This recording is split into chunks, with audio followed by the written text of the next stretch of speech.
इस सेशन में हम जानकारी लेंगे किस प्रकार हम ऑब्जेक्ट्स के ऑर्डर को डिसाइड कर सकते हैं। जैसे एग्जाम्पल के लिए हमारे पास यहाँ 3 ऑब्जेक्ट हैं, तीनों बॉक्सेस हैं।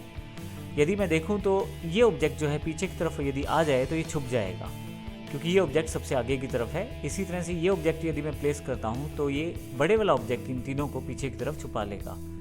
लेकिन मैं चाहता हूँ कि ये दोनों ऑब्जेक्ट आगे आएँ और इसमें आसानी से मैं सेटअप कर पाऊँ। मैं इस ऑब्जेक्ट का साइज़ थोड़ा सा छोटा कर देता हूँ ताकि सबसे पहले ये ऑब्जेक्ट आए, उसके पश्चात ये और उसके पश्चात ये ऑब्जेक्ट आए, लेकिन ये छुपाए नहीं एक दूसरे को।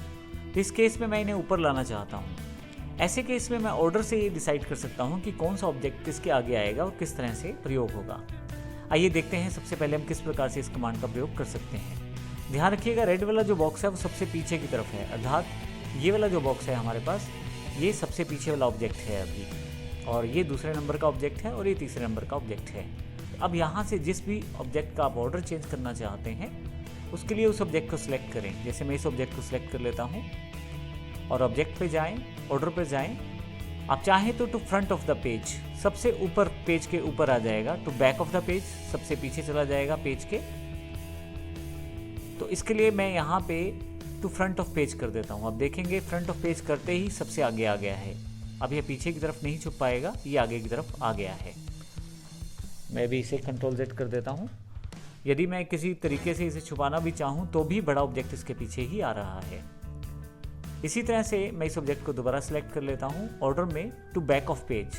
ये करने से सबसे पीछे चला जाएगा इस तरह से। नेक्स्ट हमारे पास यहाँ पे ऑर्डर में लेयर्स के अकॉर्डिंग भी मैं इनको सेटअप कर सकता हूँ। हालांकि लेयर्स अभी हमने इस सेशन में अभी नहीं की है। यदि आप लेयर्स में कार्य करते हैं तो लेयर्स में भी आप फ्रंट लेयर और बैक लेयर सेटअप कर सकते हैं।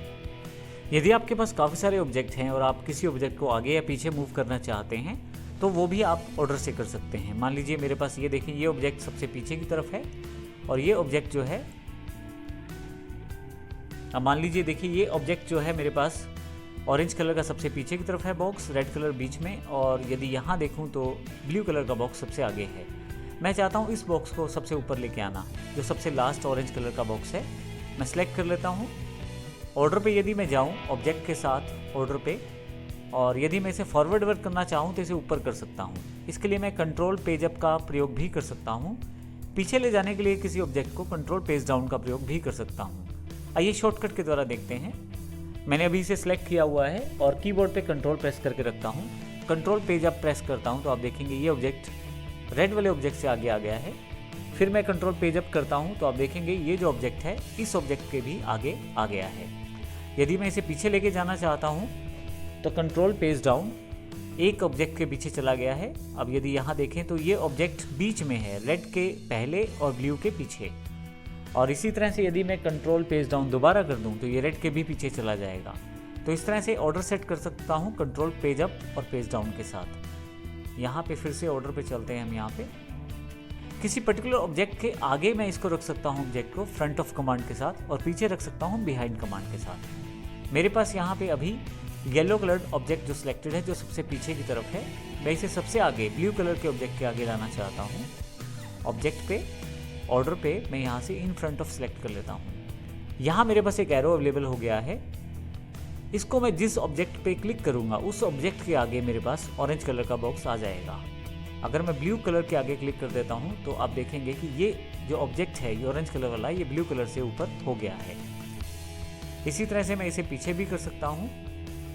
बिहाइंड पे क्लिक करेंगे, और यदि मैं रेड कलर की बिहाइंड करना चाहता हूँ या ब्लू कलर की बिहाइंड करना चाहता हूँ तो मैं इसे आसानी से कर सकता हूँ। मैं क्लिक कर देता हूँ ब्लू कलर के साथ। अब देखेंगे ब्लू कलर के पीछे ये ऑब्जेक्ट बन गया है। तो इस तरह से आप ऑर्डरिंग सेट कर सकते हैं ऑर्डर के द्वारा, और आसानी से अपने ऑब्जेक्ट को ऑर्डर में सेट करके अपनी ड्राइंग को कंप्लीट कर सकते हैं। धन्यवाद।